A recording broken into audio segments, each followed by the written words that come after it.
ProWrestlingSheet.com.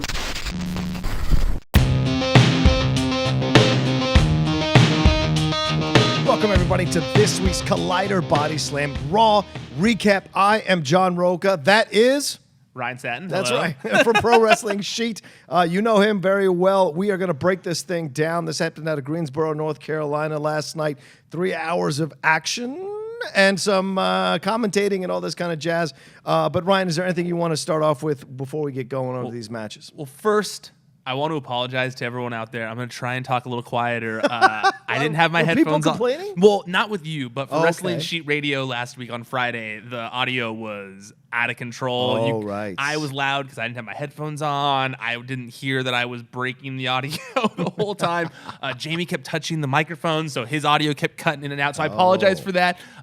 We're still getting, me and the rest of the Wrestling Sheet Radio crew are still getting used to being on camera during the podcast. Rocha's a little bit more of a pro here since he's been a Collider longer than me. I want to apologize for that. I'm going to try and talk a little quieter in this one. So it's not that I'm not excited. I'm trying to help with everyone's audio here. Oh, no, but we run it through levelators. We run it through programs that level you out. So you'll be fine. But I hear what you're saying. If you were to listen to last week's Wrestling Sheet Radio, it's literally my first words are like, it's Blowing crazy up. sound. Yeah, blown out. It's so bad. So I thought that, but trust me, I got like 100 messages from people like, do you know how terrible your audio was this week? So yes, I do, and I'm sorry. Hopefully it won't happen again. Hopefully now not. To Raw. Yeah, let's get on it. To get into Raw, I enjoyed Raw. You know, I didn't love Raw. Yeah. It was a little bit better than last week. But you know, the go home for SummerSlam or most of the big pay-per-views usually only have one or two big moments anyways, and the rest is kind of like vignettes and reminding you of the full feud as a whole. So I wasn't expecting much. There were a few shining moments.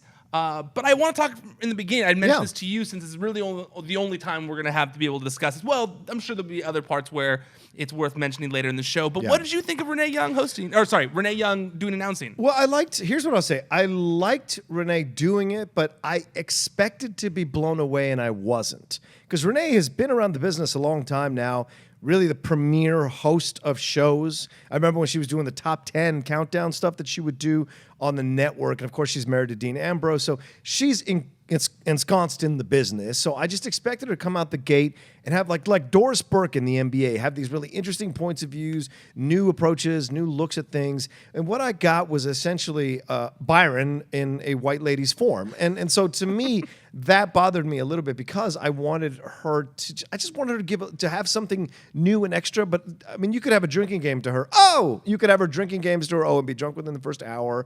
Or her, that's not right. Come on, that kind of stuff.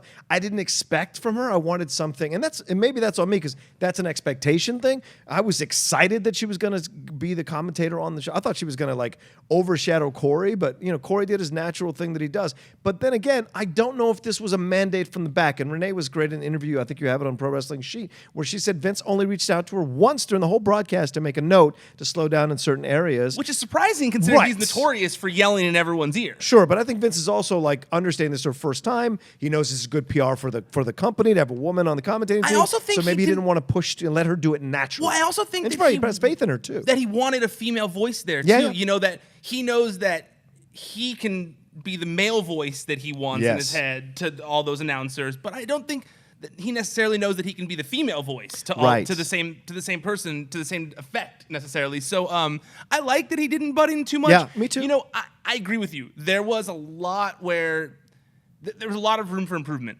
You know, like, but at the same time, similar to when we were talking about Carmella and her ring style, I don't think necessarily that they put her there to shine over the other two. I think they wanted just another perspective that didn't make mistakes, that didn't kind of like give you eye roll moments, that was just kind of like, she was there, she didn't make any mistakes. It was nice having a female voice just talking throughout the show. And I, look, in my opinion, I think that, Coach has had a rough time on commentary since coming back. Oh, yeah. And that's being nice. Coach is terrible on commentary. You can be nice. He's terrible on commentary. He's been rough. And he's just out of step. It's past him. That's what it's not his fault. I think he's just past him. I agree. I agree completely with you. And I think that he tries to make up for it with his personality by injecting certain things. But a lot of those things that he injects into the commentary don't make sense. Like when he says it, not only do you as the viewer kind of go like, what was he talking about?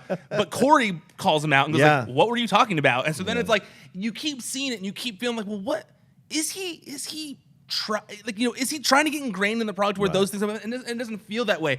Renee is. Yeah. Since day one, she's felt like a fan who's a part of it, and not in a bad way where she's like a mark or something like that. It's, she has felt like she is so knowledgeable on the product, is part of it. Now, that might not have all translated to commentary last night, but I do have faith that she could get there. I honestly think that she was just kind of there to pick and choose her moments to show that, because Coachman's first night back was bad right away. It was night one was bad, when he came back. And I think that she needed to show that, she's not going to have eye roll moments like he has had every week since coming back in commentary. And I wouldn't expect that from Renee. Renee is such a pro, and she's great. That's what I said. I don't want this to be a man-woman thing. Yeah. I'm analyzing her as I would anybody else, regardless of gender. And you're a sports guy too. Yeah. So you mentioned the NBA girl. I don't even know who that is. Yeah, Doris Burke is incredible. When she calls games, Doris Burke is incredible. There's a number of ladies who call games on ESPN who are fantastic. But I wanted to look at Renee as just a commentator, regardless of sex or whatever. I wanted to see, or gender rather, I wanted to see like what she could bring to the table. And she was good.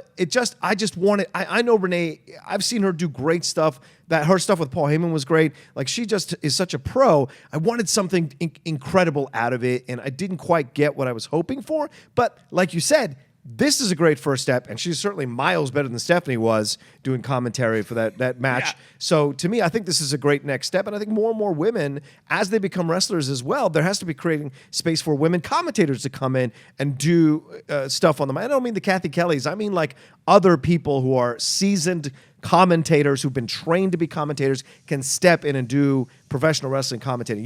You've told me off camera, and more than one people have told me that WWE doesn't always hire people who are massive wrestling fans. They hire people who are pros in their fields. Yep. So to me, that's what I think Vince and Triple H and Stephanie need to look at next, is start looking at these female commentators and see if they can bring in these really good female commentators and start calling them. There's no reason they shouldn't, especially if you're going to launch like some evolution. There should be 2 women on that desk. And, I completely agree with you. In fact, I was thinking the same thing while watching this last night. I was watching it thinking to myself, I enjoy the female voice on commentary, but I was thinking, I couldn't help but stop thinking in my head, would I have wanted Mean Gene on commentary in the 80s, or in the 90s? Oh, great point. Like, I love, Mean Gene as the interviewer. And I really do love Renee Young as a backstage interviewer. Yeah, she's great. I think she is great at it. She's good at telling emotion in her face. She's good at conveying a story. She's just good at being the backstage interviewer. Yeah. So I was thinking to myself, do I want to lose Renee Young as the backstage interviewer to get this female voice, on commentary? Right. And time will tell, obviously, if it warrants putting her on there full time. Like, I'm assuming it's only a matter of time before they put her back on there again. They have made way too big of a deal to then just plop Coach back in there next week. Like, I'm sure that they're going to have to announce something that's going to be put in there full time. Absolutely. And I don't like the way they presented it, where there's Coach was at a signing, so we had to get someone to fill in. It should have been, we want to give Renee Young a shot. She's earned her shot here. We want to give her a shot on commentary. To say it was because Coach was out at a signing, that really bothered me. Because I'm like, why you did this. You wanted to try it out and see what happens. Just be honest with the fans. Don't make it seem like it's a replacement. Especially with the way, on social media, everybody made a big deal about it. Yes, including WWE. Including WWE, including Triple H, Stephanie, all that kind of stuff. So it was interesting to me. I mean, I can't imagine that Coach is going to be there much longer on commentary. And who knows? Maybe she'll make that transition, like you said. I like her as like we've said, both of us said, I like her backstage. But who knows if she'll make a transition from the camera? She'll get better. I just want to have more. I want to see more of her. I think when she was talking about Natty and her relationship with Nat, that started to pop up. I was like, okay, this is good. This is interesting. This is a new point of view. So if more of that can happen, her own personal relationships with these wrestlers, even the stuff with Dean Ambrose, come out and say that you're married. Yeah, that part was a little frustrating. Yeah, she went quiet. Out of everything that happened on Raw last night, and that was kind of the one thing I was talking about we might mention later, but since we're here, we should just talk about it.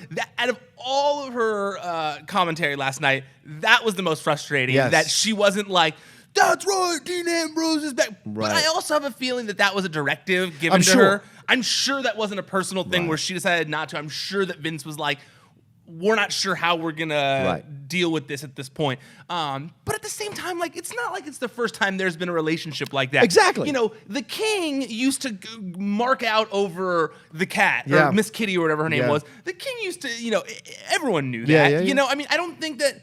There have been instances where there have been relationships like that. So I don't know. I felt like it was a little weird, but at the same time, I get that, like, if she does say something, then she has to explain why she didn't say anything the rest of Raw when it was being teased, all the Seth Rollins stuff. So, So it was confusing, but yeah, I agree with you. It should be addressed going forward. Yeah, yeah, have it on commentary. And we'll see what happens going forward. And we're both in support of her continuing to do it and hopefully getting even better at doing it. So we'll go on for that. Anyway, that started the show. Renee, the big announcement that she was going to be hosting it now. And then Ronda Rousey came out to start the show and gave a bit of a mini tribute to Jim the Anvil Neidhart, who unfortunately passed away a couple of days ago. You guys covered it on Wrestling, your Pro Wrestling Sheet. R.I.P. Yeah, and then she gave a little bit of a tribute, like I said, but then and talked about her relationship with Natalia, and then talked about how this interesting moment talking about fathers and daughters, and I was like, it was getting a bit real. And then she made the transition into the storylines. Everything was happening, and announcing that Ember Moon was going to fight Alexa Bliss. And before we switch into the match, did you like the tribute? I thought it was the wrong person to deliver the tribute. Me too. Because she just got here. Yeah. And normally they have all the wrestlers come out, they do the ringing of the bells, they show the picture, and then people cheer and stand up. And of course, later on, they showed the nice montage for him. But I thought it was a weird choice. And it just felt so like... And they worked the storylines into the thing. Yeah, I didn't like someone's death kind of being worked into the storyline. Yeah. And I know it's been done in the past. And I know that, like for example, like when Paul Bearer passed away, it was injected into the CM Punk Undertaker. But Paul would have loved that. But Paul would have loved that. Right. And to that note, I'm sure Jim Neidhart would have loved to be involved in the story. But at the same time, it wasn't really Natalia's storyline. Like, I could see if his daughter was involved, but it was weird that, like, it was gonna be like kind of like passed over to Ronda. And it, you know, I appreciated the sentiment, but the whole fathers being pillars of the daughters, and it just didn't feel right. And it was something awkward about it. It's ironic because it was probably the best she's been on the mic, yet it was awkward. Yes. Right? Yes. I thought she handled the transitions well.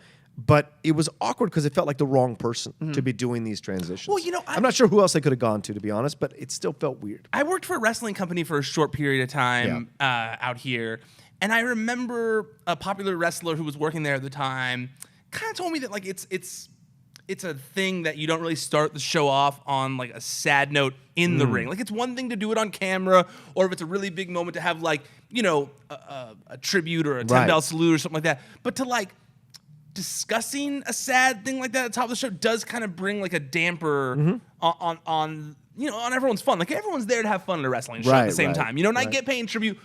The tribute they did to Jim was great, deserved. I'm glad they did it. It was just weird in a promo to inject it in a wrestling storyline. Yeah. Well, went into the storylines there with that promo, and she announced that Ember Moon would be fighting Alexa Bliss tonight. And Alexa Bliss comes out with Alicia Fox. Alexa Bliss, she has come so far on the mic. It is great. Her little I can make a face. Like, all of that was hilarious. I think our Aaron Turner sent it as a GIF. Like, this is turn it off after this GIF because it's the greatest thing you'll see. I love that she is, like, really carrying. She knows that she has to carry this back and forth on the mic. And Alexa is stepping up to the plate, and I love that. Oh yeah, absolutely. When she was doing the Gurr thing, I was cracking up. Also, props to Alicia Fox. Oh yeah, for the poison ivy thing. For always making the weirdest headgear look cool. Like, I don't know how she does. She always, like, the weirdest thing. Like, there's one of the weirdest hats, like weird leaves on her head, and it still kind of looks cool. Like, I was, you know, it's weird, but I like it. Alicia's the MVP, man. I mean, she's just like, she will find a way to get your attention without doing a damn thing. Absolutely. And in a way that's overt. You notice her, you don't overtly notice her. So she's just she's so smart at how she does that. Yeah, man. I respect that. I had to explain to Christian today, Christian Harloff, who works here. Yeah. He was like, why is Alicia Fox with Ronda? Because I was shown in the back, which we'll bring up in a second. He was like, what? And I was like, she's like, you know, she's just like the random friend they've placed with Alexa Bliss in the interim to, like, as a bump, you know, as a wall before she has to go up against Ronda. He's like, oh, okay, that makes sense. But they love throwing Alicia Fox in that random friend role of, like, you need a friend? Alicia Fox will be your She friend. doesn't. She does. At least she doesn't have the captain's hat on anymore, which I'm sad about. We miss the captain's hat. We do. Alexa says that Ronda is an overhyped, privileged rookie. Says that Constable Corbin told her to hire security, so she walks out with 4 dudes. We know what's going to happen with these 4 dudes, and that's exactly what happens. She kicks the crap out of 3 guys. The 4th guy tucks tail and runs away.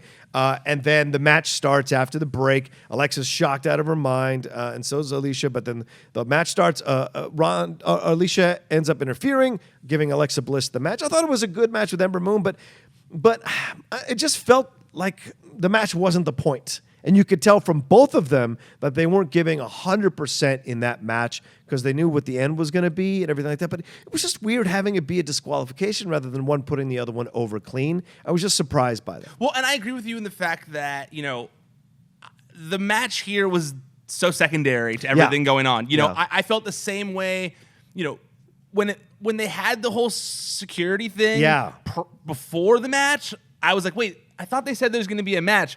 What's going on here? Like the sequence of events were weird to me. Like it would have made I thought they maybe can do the security thing at the end of the match. Right. Right. Like I thought they were gonna keep her away for a minute and then she'd be like, no, screw this, beat up all security, Alexa hightailed it. That's what seemed to make more sense. So it was like weird how they had that all happen beforehand. And I agree with you, it affected the match. It made you not really care about the match as much. Yeah. I love Stone Cold Ronda Rousey. I love when she does the whole Stone Cold Ronda Rousey thing. She's scary as hell. I love it. I love when she beats up the security. Like I like her doing that. The guy running away just makes Ronda Rousey look like $1 million. Looks like the world's most dangerous woman, as her nickname says. Right. But yeah, I think it took away all the focus of the match. Didn't mean to knock the microphone in my face. I'm shocked that out of the millions of people watching Raw, that it took only a few people noticed that whole bat thing that we posted the video on the site. For those of you who didn't see it, it's on the site prowrestlingsheet.com right now. But during the match, Ronda's ringside, and you see a bat fly over the barricade and is flailing around on the ground. And then Ronda is looking at it, and then she turns away and she looks at the camera, like, oh my God, that was a bat. But it happened so fast that you didn't even notice it. And I didn't notice it until I saw the someone pointed out on Twitter who made that GIF. And I had Austin, our writer, find the actual video and put a clip on the site today. But that was great. That was such a random thing that I can't believe everyone didn't notice that. Yeah, it was so quick. With everything that was happening, I think that's why people were so overwhelmed by everything that was happening. They were like, "I didn't catch a bad what? Sure, whatever new lunacy was going on here." Because then after initially Alicia tried to interfere. Ronda comes over, rips her off the thing, throws her into the wall, and then Alexa comes out and apparently can knock Ronda down with one hit from the back, and then takes Ronda and throws her into the back. Which kudos to Ronda. Whatever you talk about her on the mic, I love that she's willing to take the bumps. Oh, yeah. I love it. And that's one thing about Lesnar. You can bash Lesnar all you want. Lesnar's always been willing to take the bumps. And I think that goes a long way to you selling yourself to the crowd, that you're not too above it. And to have her take it was great. Then she rolls in when Alicia is trying to beat up on Ember Moon, and then takes care of Alicia with these flips that scare the hell out of me. She's not going to be satisfied until she rips Alicia Fox's arm out of its socket. And it was a little dangerous because the third one, her leg caught the bottom rope. Yeah. She could have twisted her knee or fucked up her leg somehow. So it was a little scary in them. So Ronda needs to be a little careful with it while she's handling Alicia. I get that Alicia's, she's, like a flexible girl and everything like that, but you got to be careful. So I was a little worried. They crawl away, and then you have Ronda standing in the ring. I felt like Ember was forgotten in this whole thing, which she's been forgotten. She doesn't deserve that, man. She's good. It's interesting. Jamie Ivan, who co-hosts Wrestling Sheet Radio with me, we were texting this weekend, and we were talking about how Ember Moon doesn't really get brought up in the conversation of unsuccessful call-ups as much as should. She's a great talent. She's a super successful person, but she hasn't clicked with the main roster, doesn't feel like it. And I don't know if it's that her character confuses people because they're not really sure what exactly her deal is, or if it's lack of getting behind her. But for some reason, it's kind of been a dud so far. Yeah, I feel like she took this. I think Ronda took her spot. I think they had all this plans for Ember to come in, go toe to toe with Alexa. These two diminutive wrestlers. It was going to be a lot of fun because they both actually aside from this match, they fought other matches, and they have great chemistry together. And I think that's what they were kind of maybe angling for. And then the Ronda thing blew them out of the water. The response, all that. I think they thought they were going to have to take Ronda a little bit longer to get over with the fans. She was over so quick that Ember now gets kind of pushed back, and I think they put her in this match to kind of remind people that she's around. But if Ronda wins the title, what happens to all the faces that are so prevalent on the female side of things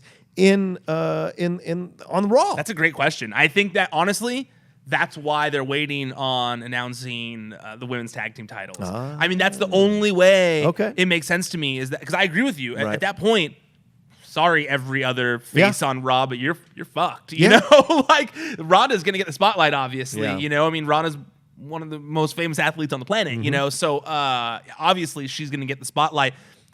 You know, I think, you know, you can't really turn Ember Moon. I don't think that makes sense. No, you know, not this early. Not this early. And so I think you got to team her with someone. You know, you got to maybe tag her with, I'm trying to think of who's like left. You know, there's not, to bring up someone from NXT, tag her with them. You know, like that, to me, that would make the most sense. I agree. We'll see what happens with her. Hopefully she'll get a shot to do a really good program with somebody involved in the title picture as we go along. All right. Because that finisher is the best finisher in WWE. Yes, the Eclipse is incredible. Sorry, Lord, but it is. It is. It's fantastic. That's like a video game move. Yeah, I give it. I was literally just gonna say I give it to all my characters in the video. Like all like the Ricky Suaves, they all get their finisher. Wait a fucking second. Who is Ricky Suave? Is that your character that you created? Yeah, that's my creator wrestler, Ricky Ladies Man Suave.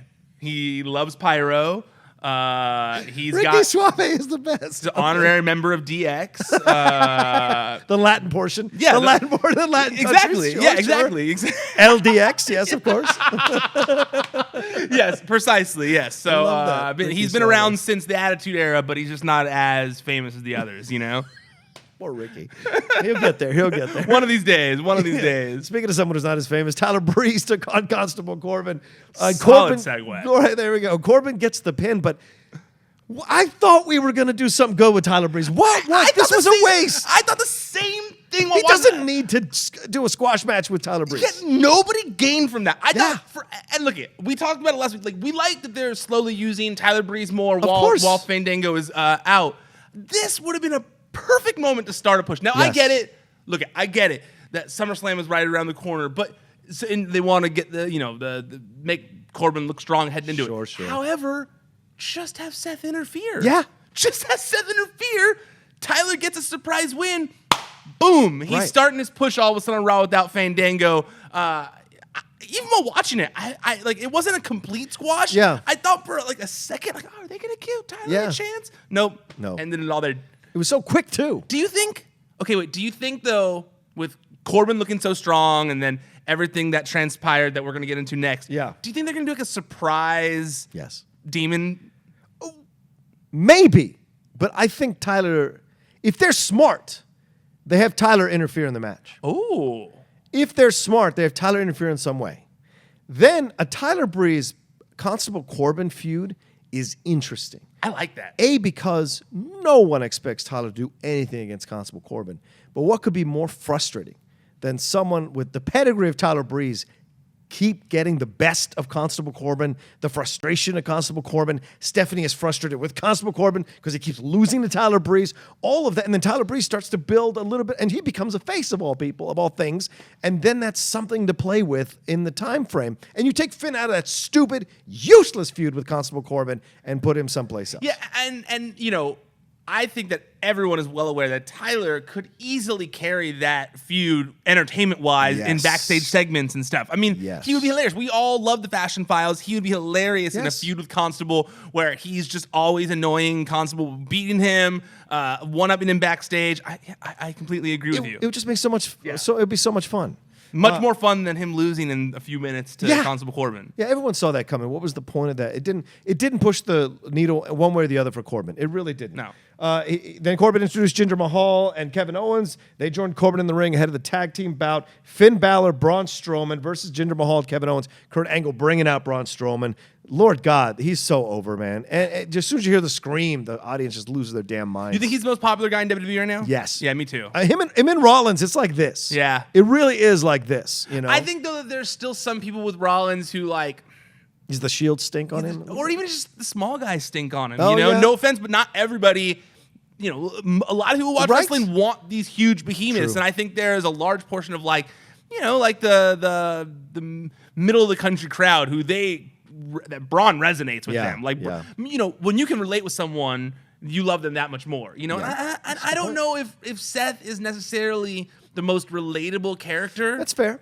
Seth does have a little bit of air of superiority. Yeah, he exactly. does have it. Yeah, Braun seems like the guy you could like go hang out with, drink a beer with, but also like if someone tried to fight you while you guys were drinking a beer, he would handle business for you. Right. Yeah, all that kind of stuff. He'll go sing karaoke. He'll eat weird shit with you. Totally. Like Braun's like the guy. But he'll also ruin people. I love it. I hope.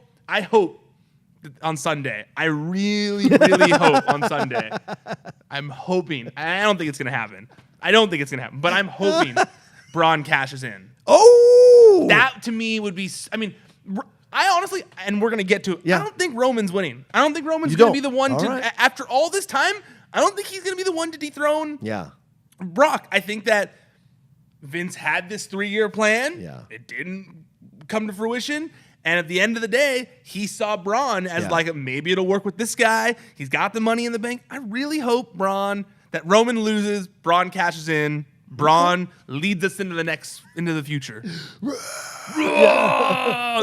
These hands lead us into the future, please. By the way, I loved your tweet about Balor and Strowman. In my mind, I went into these episodes of them going on road trips and like poor Balor trying to hang with Strowman, drinking, and is like trying to sneak off, throwing the beer over his mouth because he wants to make sure he can hang with Strowman and go, there's so much. Strowman's eating like this weird stuff that Balor's never in his life thought to eat. And then, Balor brings Strowman over to, where is he from? Scotland or Ireland? Where's Ireland. Ireland, brings him to Ireland, eat the stuff there, and Strowman like destroys shit. Because they're not tall people, the Irish. So he was like destroying shit in pubs. I just would, I have a whole thing there. He's just like Godzilla walking through basically Ireland. Those Irish people, and for the record, the tweets are James at night.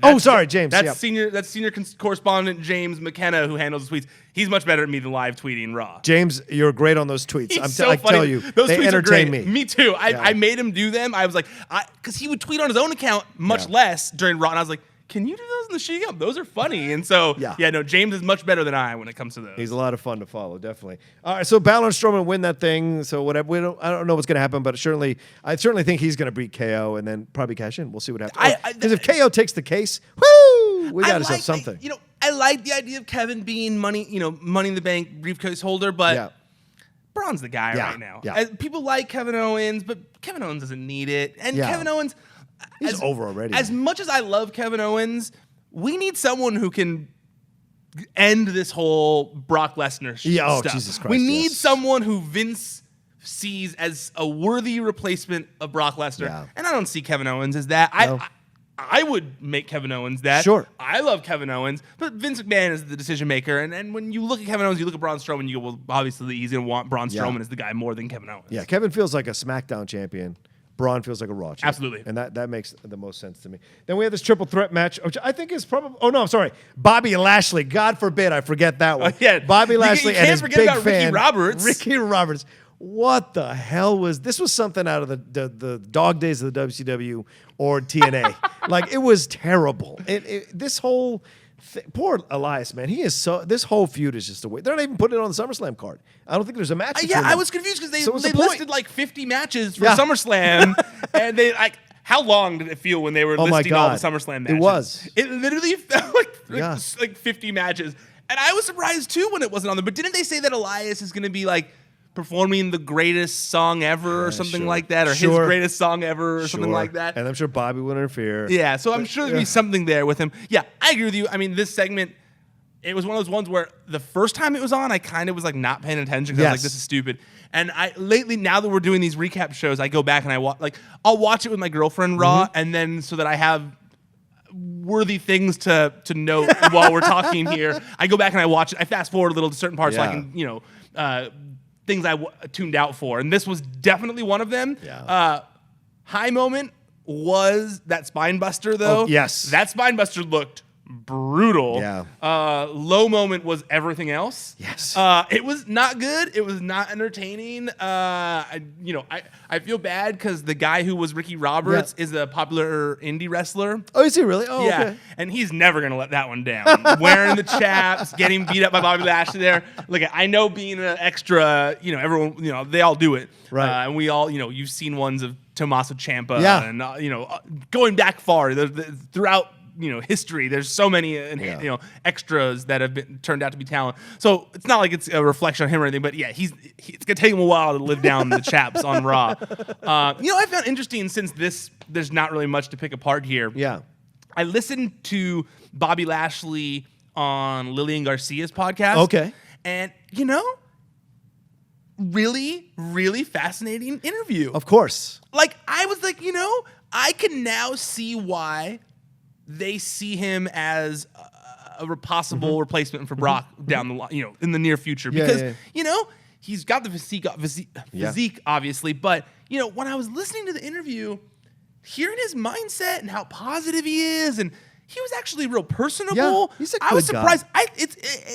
As I can tell from this, those scripts are bogging him down. Yes. The scripts are bogging him. He is a clear example of scripts bogging someone down because he's trying to remember stuff and it's not helping. And, he mentioned in the interview where it's like, it's not like I can say anything. It's not like I can, he mentioned it. He was like, it's not like, he's like, you get to Raw. They hand you a script and they tell you this is what you're doing. It's not like you can be like, well, what if I do this or that instead? No, they brought you here to do something. Fascinating. Do it, and so and it was real interesting to hear his mindset of just like, no, I'm trying to remember what he compared it to, but it was very much like I can't come in and say no to that. Yeah. I have to come in and just make that work. Yeah, that's what the contract says. Yeah, that's basically what it was. It's like my contract. That's what it was. That's what he mentioned it was. He was like, Brock, those type of guys, they can come in, they can do what they want, Right. they can make Bob's their own. not at that level. I'm not there. He's like, look, I got family to feed. I come in, I do what they tell me to do. He's like, do I think that I could lead this company and be the guy?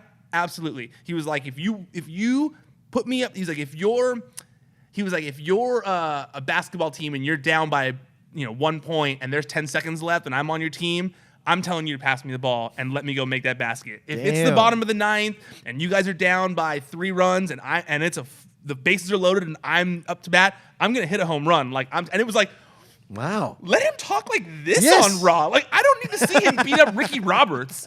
I don't need to hear him talk about his sisters. Yeah. Talk about these kinds of things. Like, honestly, I was like, man, go beat Brock. Like, I haven't finished it yet, but I got the part where he was talking about how bad he wants to wrestle Brock, and I'm fascinated to hear the rest of that because it was really interesting. I'm totally going to listen to that on the ride home today. Yeah, it's good. Audio's not the best, but it's worth listening to. Yeah. Well, it's fascinating too because this is sometimes people get under the lights and they can't make it work, and sometimes it's about, like you said, scripts, or sometimes it's about different people behind the camera than they are in front of the camera, right? We see this all the time in politics. Someone, once they're out of the race, they're like so casual to talk to. Yeah. And great interview. Like, where the hell was that guy or that woman? Why couldn't I see that more on the campaign trail? And so those are those kinds of things that are interesting. You have to just kind of find the ones that can naturally be themselves. That's the best part of wrestling, is the extension. And so, but creative has to understand the talent they have and how to bring out the best in that talent. Maybe they know Bobby's not so great at improving, so they want to write the scripts out for him. But then you're eliminating the naturalness of Bobby, and that may be being sacrificed here because all these people seem to like him. They just are frustrated that these vignettes or these storylines don't go farther or aren't more enjoyable. That's what it seems like to me. I also think it feels like a lack of creativity on the creative team side. Like, it's like, what are you giving us? Like, you haven't really given us anything to care about. We want to care, but like, give us something. Yeah, give us something. Not Ricky Roberts. For God's sakes, not Ricky Roberts. No. All right, we jump into the triple threat match. I thought it was the best match of the night. Absolutely. I thought it was really great. The B team defeating Deleter of Worlds and the Revival. I'm so surprised the Revival is getting a push. Like, I'm just surprised. I thought they were going to get lost again in the shuffle, like the Ascension, like the Authors of Pain are being lost. I thought for sure that was going to happen to them, but it didn't. The B team came, and the B team won this match. What the hell? Are the Deleted Worlds done now? Like, was this their like swan song as a team? I think they are. Okay. I had heard that both sides want to move on. Wow. That both, and not like in a negative way of each other, but I think, they have kind of plateaued as a team.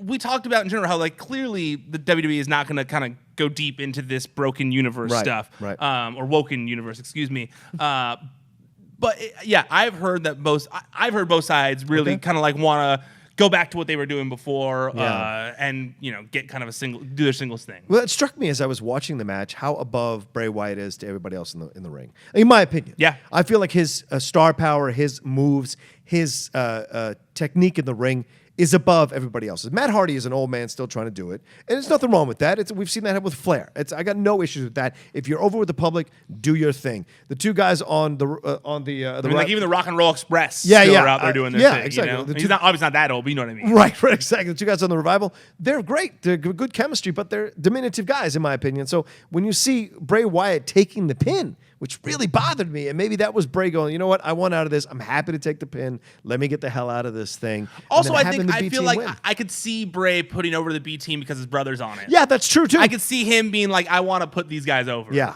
I could see that too, especially because, Bray doesn't need that win. No, he doesn't. Bray gets beaten all the time. Bray never wins. Yeah. Bray rarely wins matches. So, to put over the B team a little bit, I get it. I get it. As much as I agree with you in that sense, it does help the B team a little bit, who are quickly jumping the shark. I know. They are, right? It's the not song just me. The song was the beginning of the end. It was. The change of the song was the beginning of the end. Like this week when he was doing the math thing, like I was like, are we supposed to think that he's really dumb? Yeah. Like I get that it's one thing when you're like that character's dumb, but it's another thing when the character acts dumb. If that makes any sense. You're like, or like they're in on the stupidity. Like what person writes the letter or the number 3 repeatedly on a piece of paper to remind themselves that their odds are low? Like I get that it's a children's show, but I was looking at that thinking like, what? Is he supposed to have like a mental thing? Like I was confused. It's a little weird. And what I think what I've read in a number of blogs is they think they're just setting up the Revival to take the titles this weekend because it's called the rematch. It's going to be in the pre-show, I think, of SummerSlam, which is weird. The tag team belts in the pre-show. I know. It's a little weird to me, but I think they're especially with there being 50 matches on the card. Yeah, exactly. So I think they're just going to let Revival take the titles here and then move on from there and turn the B team into a fun team. Maybe essentially Breezango. They're going to fill the Breezango spot that was there before, which is fine. The fans like them; they'll do what their thing. But they really should not have the belts. They should not have the belts. So as much as I agree with them, not how they shouldn't have the belt at this point. You don't think the Revival will do yet? I just think that Vince is going to shove that thing down our throats until we cannot take it anymore. Fair enough. Then he'll take it off of them. Fair enough. Like it's not like Vince doesn't shove unfunny things down your throat to ad nauseum. So I could see them holding it on till Survivor Series, maybe. Okay. Especially because I don't think Vince cares about the Revival either. Yeah. Like Vince sees the Revival, I think how you just mentioned them, where he's like, they're two guys who are wrestlers. At least the B team have like a song. They've got a funny thing going. Yeah, underdog thing. The underdog thing. They're funny. They're plus they're legacy guys. Yeah. That's the only reason I can see that him pushing that until you really don't care anymore. Right. Well, we'll see. Speaking of someone that a lot of people don't care anymore, Roman Reigns in this little promo with Paul Heyman, which I thought was really well done. Heyman talking Samoan to him, talking about his dad, talking about Alpha and Sika. That's who I grew up on, the Wild Samoan son. Those guys were crazy, coming in with Bones in the ring and Lou Albano. All that stuff was great to watch. To see how many generations of that Samoan family I've watched is kind of mind-blowing sometimes. But seeing the back and forth, this was really interesting. And Roman did a good job doing his thing. But Heyman, man, you're just playing with an Oscar-winning actor at that point. Like, he's so great at it. And then when he tricked him with the spray and everything was great. And then Lesnar came and just destroyed him and then came back down the ramp and gave him the F5. I thought this whole thing was great. But what you said earlier makes me wonder. Do you think they set this all up just to show the fact that Brock is going to beat him anyway? That's how I look at it. I mean, I think that you don't think he's taking the hits. You don't think. I think they're Heyman's going to twist. I think that they are. I don't think Heyman's going to turn anymore. Okay, all right. I think that they are trying to use what we know about how wrestling works against us. Oh, interesting. You know, we as wrestling fans know that the go-home show, usually the guy who's going to lose gets the upper hand. Exactly. And then, at the pay-per-view, the other guy gets his comeuppance. Yeah. But with Roman and Brock, they've done that for so, and he doesn't get the comeuppance. I just think, I think, and I don't know this, but I think that they will eventually turn Roman Reigns heel. And I think this is not necessarily this weekend. Right. But I think that this whole Brock Lesnar thing is going to play into an eventual heel turn once Brock is gone, Braun is the guy, you know? And because once Braun is the guy, we don't really need Roman in the role he's in right now, you know? And so I could see all of this playing into that. Like, I wanted to be your guy. I wanted to be the guy for you guys. You guys wouldn't accept me, like, F all of you type thing. I could see that happening, you know? You know, I first of all, this segment was the highlight of Raw. Yeah. I want to mention that. So good. Loved it. Even though you saw him kind of grabbing something, Heyman kind of grabbing something out of his pocket while it was going on, it was still great. I loved it. It was done well. I always loved the thing with, you know, the trope of Brock beating someone up, leaving, stopping, and then coming back. Like, it never gets old. No. You're like, because it's scary. No, because it's so scary. Because every time you're like, oh man, I got that crap here. Oh, he's going back. What's there left to do? Yeah, what are you gonna do to him? Already dead. 100%. So yeah, you know, I like that. You mentioned, you know, Oscar-worthy performance from Paul Heyman. I saw an article on The Wrap. You're familiar with The Wrap, obviously, and they talked about, could Paul Heyman win an Emmy for that promo last week, which I was like, come on. Like, he's not going to win an Emmy for that. Like, we know he's not going to win it. You think that it's possible? Well, they do nominate stuff for Emmys. Well, this is the first year. This is the first time they submitted for. Yeah. But I think in my mind, right? It's not, wouldn't you have to submit the whole episode? Yeah, but it's not being compared to like an episode of like Glow or something. Or an but wouldn't it have to be in order to be? I thought it was a live series, like a reality show. It might be in the reality show. But you can't submit a scene. You have to submit the whole episode or the whole show. Maybe I didn't read the article, so maybe. No, I read the article. It didn't give an answer, but I was bummed because I wanted to know if they actually had an answer. They didn't. but I don't think that you can submit just a scene because like then every show would just submit their one powerful scene as opposed to the whole episode. So I was like very confused. They do that for the acting side of things. It would be surprising to me if Heyman ever won an actor. Oh, so I see what you're saying. So then they'd have to submit him as an actor. As an actor. They would have to submit him as an actor. Okay. So because you can submit that scene. But then you wouldn't. No, it wouldn't You'd be have reality. to be compared to all everything that you've done. I take that back. You would be, yeah. Yeah, you couldn't just do one scene still. So I was like, okay, calm down, Hollywood blogs. Oh my God. Like, we get it. It was Paul good. Heyman could win an Emmy. Yeah. I mean, he deserves something. He deserves something, but I'm just saying, like, he's not going to win an Emmy, guys. Calm down. But yes, this scene was great. You know, this whole segment was great. I liked how they played into could Roman join Paul. Yeah. And I laid the groundwork with it last week. And they played into it well. And Paul Heyman, his facial reactions are just bar none compared. Everybody's better than everybody else when it comes to facial expressions, especially that evil look. Like you've all seen it in a movie when it's like, do you trust me? And it's that evil character who you clearly don't trust. You should not be trusting this guy. And you know, but he has that like face of like, trust me, but like words say trust me, but face says do not trust this man. Exactly. And I loved it. Man, when he just kept standing there with his hand out, like with that trust me look, you're like, man, this is good TV. Yeah. This is good. I don't care what TV is. This is good television. And I agree. I enjoyed it a lot. Yeah, me too. I had a good time with it. The only thing that bothered me was the only thing that bothered me was after this. I don't think it's in your notes. Yeah. When they showed Roman. Well, first of all, pepper spray works just once. Have to unload a whole can to work on someone. He would literally be blind if that was if you for the rest of his unloaded life. it forever. If you unloaded a full can in someone's eyes like that, permanent damage. Yeah. But beyond that, because we're in wrestling and we saw Jeff Hardy sell water in his face like it was waterboarding, you know, the clean, you know, getting his face clean. But okay, I've been pepper sprayed before. Yeah, me too. In the military, you have to be. Oh, really? Okay, I forgot. Okay, yeah.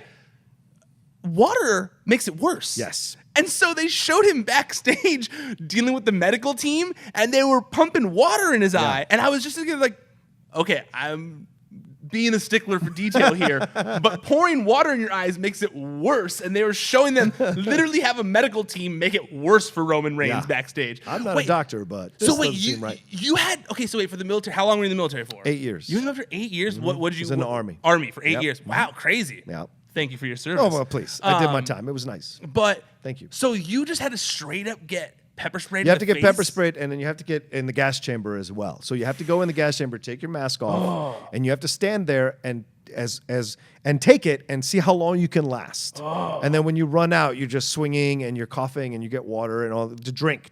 Yeah. And you get all and you're like snot is just coming all down your face.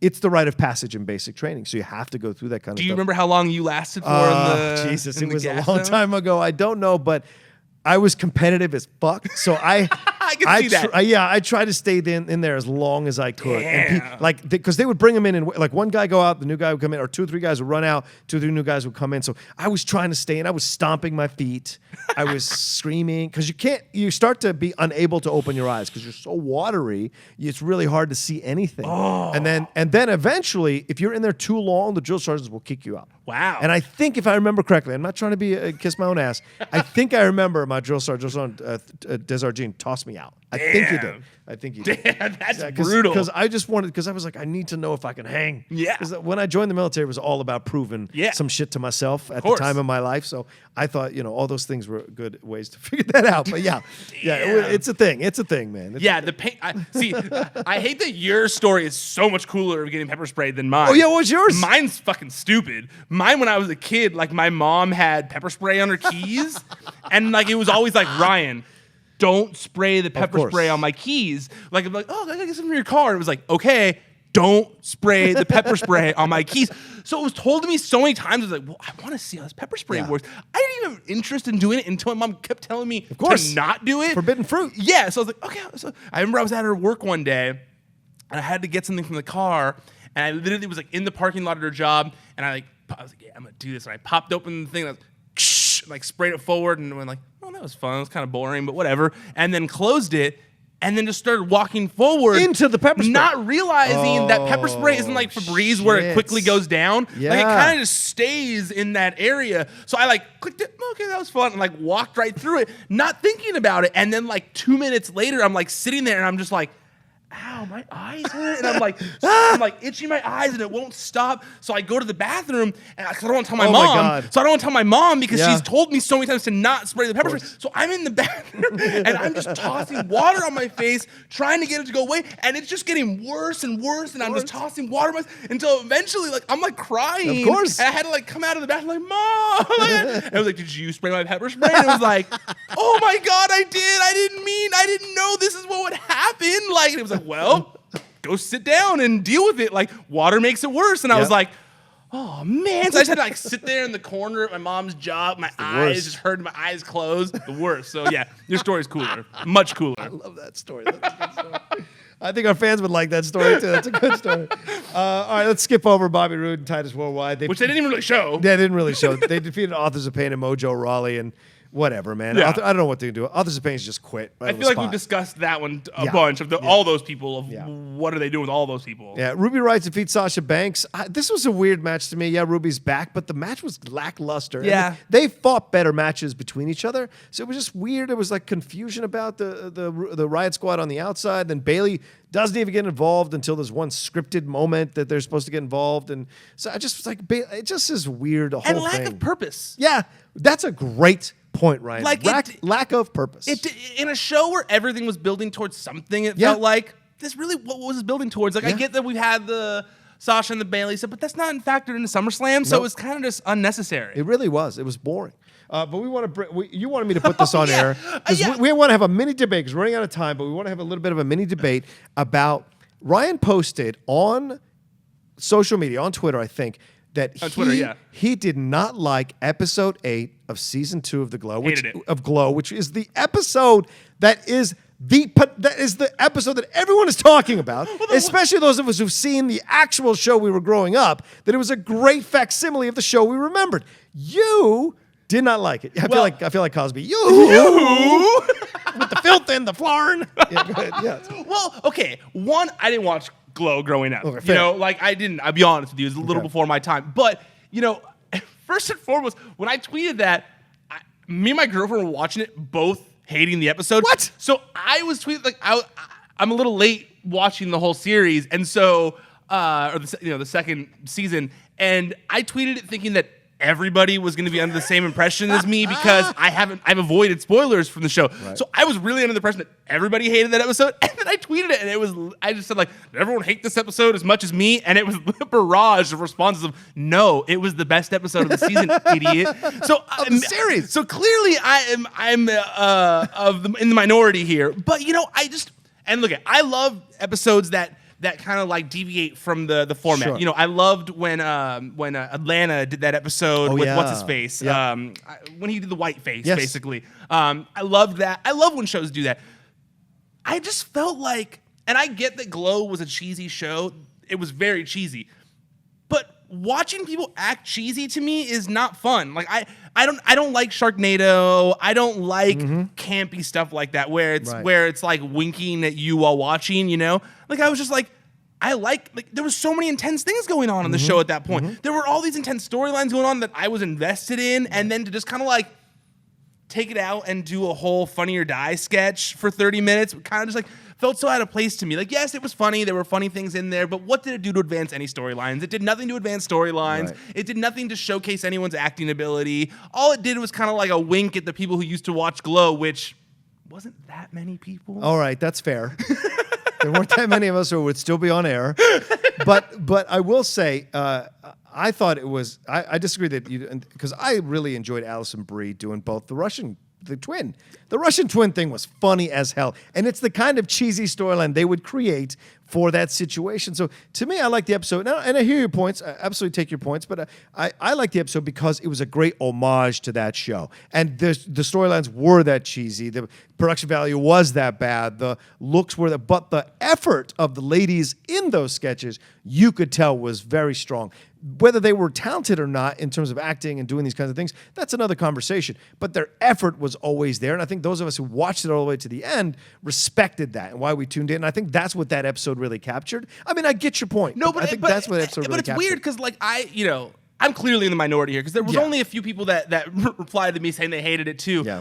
And I thought maybe like, well, maybe it's because of the people who watch Glow. It was a trip down memory lane. But there was people here like Dorian who was like, he never watched the original Glow and was like, that was the best episode of the series. So, I'm clearly in the minority here, but I hated it so much. I hated it. I just love your hubris that you were like, I run Pro Wrestling Sheet. I know what I'm talking about. This episode sucks, right, guys? And it's like, you're an idiot. I was like, what?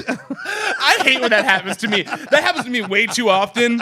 This was one of them where I literally, I was for sure positive that everybody had to have been on the same wavelength as me. And because my girlfriend and I were sitting there like, God, this is awful. Like, awful. I was like, I'm going to tweet this, make sure. And then, like, I was just relaying it back to my girlfriend of like, we're wrong. Everyone says we're wrong. Babe, we should watch the episode again. I think we missed it.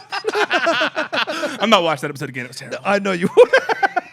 All right, let's finish up here because we're out of time. Like I said, Raw ends with this Intercontinental Championship contract signing with Ziggler, whose hair is uncomfortably way too long, and McIntyre. Do you not like his look? I don't like it. I tweeted this last night too. I love his flat iron look. My friend Kevin, who's on Wrestling She Radio sometimes too, he's the same way. He texted our group text like, hate it. And I was in there like, what? I love that crimped hair, that flat iron look. It makes him look like Will Ferrell in Eastbound and Down. And it honestly, in my mind, I always thought that Dolph Ziggler could be this generation's Ric Flair. Even though, the bones were there. The bones were there, exactly. Like, I felt like similar things, between the two. Selling better than anybody. Yep. Insanely talented, insanely charismatic. Fans love him, but they also love to hate him when need be. So I had that, and when he does the flat iron hair, he looks like Ric Flair to me. So to me, it even sells it even more. I'm like, that's because you don't see that look in anywhere anymore. But Flair never did the wet look. No, but it's not really wet. Flair was puffed. Well, Flair was puffed. Yeah. But you don't really see anyone with that hairdo at all anymore. There's a reason for that. There's a reason for that, Ryan. Men are uncomfortable around it. That's why. That's true. Fair enough. Good point. Whereas Drew's is fine because Drew looks like kill the you. definition of a man. Yeah, exactly. When you look at it, you're like, well, that's if I had to craft a man, that would be it. That would be it. Yeah. Did you? So he does this promo. Ziggler does. I want to get your thoughts. I know, like I said, what did you think of the promo? It felt a little real. He was like, "These people will turn on you." We've seen the promos before, like this. Fans will turn on you. They're fickle. Blah blah blah blah. And he's saying they used to love me when I was here to rule the world or whatever it is, and now they want to burn it all down. But they're going to turn on you. Blah, blah. I don't blame him. I wouldn't do it either. And then boom. I thought it was great. I thought it was effective. As I've said, I still think there's money in Dolph Ziggler. There is. And I think that he is proving it. You know, I think that when he first came to Raw, in the switch up, in the shakeup or whatever, people were like, Dolph Ziggler back on Raw. And I think that he has proven that he is there for a reason still, that he shouldn't go out and go try and find himself elsewhere, that he still has, money in him. And I think this promo was a perfect example of that. This is the first time I thought he eclipsed McIntyre since they've been together. Me too. And I was like, because I didn't like McIntyre's promo at all. And I really dug Ziggler's. Yeah, no, Ziggler's promo was money here. Mm-hmm. McIntyre has been a little bit of the same promo since doing it. Yeah. Since I'll destroy you. Yeah, I get it. But yes, this to me was a proof of how effective that pairing of those two guys is. Yeah, agreed. Rollins comes out, completely destroys his promo with one line. Say, did you guys enjoy that therapy session that Dolph just had? I'm just brilliant. And Dolph gives it to him by going, you son of a... I did hate him walking out in his gear, though. Yeah. Because you're like, the whole show was supposedly you rushing to get here. And I get he makes up for it in a minute. But still... Right. He didn't have to be in his gear. What was he in his gear for? Yeah, exactly. I didn't like that. Got to sell that shirt. All right, and then boom, he announces that Ambrose is back, who I'm now calling Triple H Jr. or Little Triple H. Little Triple H. Oh my, Little H. That sounds better. It has to be a Little H. It was insane. I mean, he's bigger. He's not huge bigger, but he's certainly bigger. He's been on whatever Jinder's been on, and the beard and everything.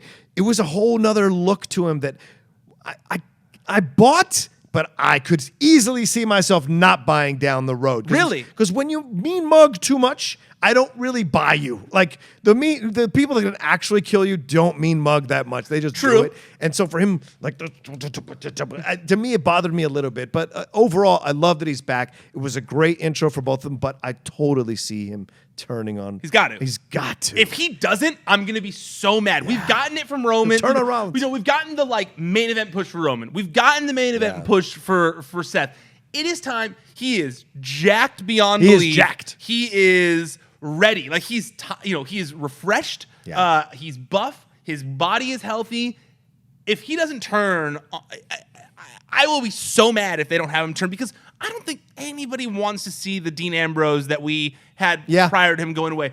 I like Dean Ambrose. I think he's insanely talented, but he had kind of it had run its course. It ran its course, and I really think that he has an opportunity here to be a little bit different. And, he, out of all three guys in the Shield, he had the most promise when they debuted. Absolutely. Everyone thought he was going to be the one. His promos were he was the one doing the promos for all the guys. He was the leader of the Shield, it felt like. He was Brian Pillman come again. Yes. And everyone loved Brian Pillman. The lunacy of Brian Pillman. But I feel like we've never gotten those Brian Pillman style promos in WWE. Nope.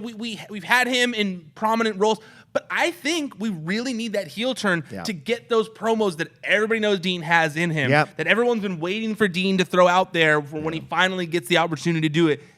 And this has to be it. Yeah. I agree. So we'll see. I mean, he was jacked. Now I'm happy. I wore my Shield shirt today. I had the Shields. The Hounds of Justice are back on Raw. So we'll see how this all plays out. But could we have a double heel? Like, could McIntyre turn on Ziggler and then Ambrose turn on Rollins? In my head, I was trying to figure out all the machinations, kind of like the B team. I was back there like this. Like the B team. You're writing three over and over again. Trying to figure it all out. But it could be interesting. We'll see how it all plays out. But I think Rollins is going to win the title back, but I wonder what will happen with Ambrose here in that match. I hope he helps Seth win somehow, and then turns on him and does the dirty deeds. Yeah, exactly. And then we get Seth versus Dean for the Intercontinental Championship. That would be incredible. Going into Survivor Series next, that would be awesome. That would, to me, I would love that. Yeah. We haven't gotten the opposite yet. We've gotten Seth as the heel against Dean. We haven't gotten Dean as the heel against Seth. Enough time has passed. I would love it. I think most people would enjoy it. Yeah. And yeah, I mean, I think that the time is right to strike on that. Ambrose has the chance to be Stone Cold. Yes. He has the chance to be Stone Cold here, at least a version of Stone Cold, the anti-hero that everyone likes, cheers for, does his own thing. He has to find his own thing. He has to find something that's organic, like Stone Cold did with the beer. He's got to find something that is organically his that I think the fans will then go over for him like 1,000,000%. But he's got to find it, and I hope he does, because his moves are great, but the whole the mean mug and all the kind of, it's got to lead to something. Yep. And so hopefully he'll find that gimmick that he needs, and then boom, it just takes off. Because similar to like when Triple H came back from injury. Yes. And I know that we've already compared the two with the little H thing. Yeah. He really did. He did. He looked a lot like the him. beard. But yeah, I hope that this is similar to that. Where dating someone in the company. Yeah, pretty much. Yeah. Married rather to someone in the company. Sorry. There we go. This has got to be the moment. Yeah. If not, he's never going to get there. Yeah, agreed. Yeah. All right, well, that's our recap of Raw. What did you think? Did you like it? Did you feel the way that Ryan and I felt it was good Raw? Certainly better than last week, but not great. Did you like the lead-up that they left you in for SummerSlam? Let us know in the comments section below. Remember to like and share this video on your social media and subscribe to Collider for more Collider Bodyslam recap videos just like this for Raw, and we'll do SmackDown tomorrow. Ryan, what was the last thing you want to tell them? Check out me on Twitter. I'm at Ryan Satin. The website is at Wrestling Sheet on Facebook, Twitter, Instagram. And please, I love that you guys are listening to these shows. Yeah. Hopefully the audio is better on this one so you guys aren't mad at me. And yeah, keep following along, guys. I enjoy doing the show every week with Rocha. Me too, man. I'm a big fan of you, Ryan. You can follow me at The Rocha Says on Twitter and on Instagram. And guys, don't forget, we have so many great shows here, not just the wrestling stuff here. We just started Collider Sports, got Premier League stuff we covered, got NFL stuff we're going to be covering, and we're going to be covering as well going forward. Movie talk. There's a Collider Live is going to be debuting next week, possibly. I'm excited for that. Yeah, excited for that too. We have no idea what's going to happen. All our lives are at stake now. All our social media lives are at stake on Collider Live. So keep tuned to Collider for so many things like that, and keep downloading the podcasts to listen to all the personalities that you know and love here on Collider to hear what they have to say about the news stories of the day. All right, thanks again, everybody, for listening and for watching, and we will talk to you next time on Collider Bodyslam. ProWrestlingSheet.com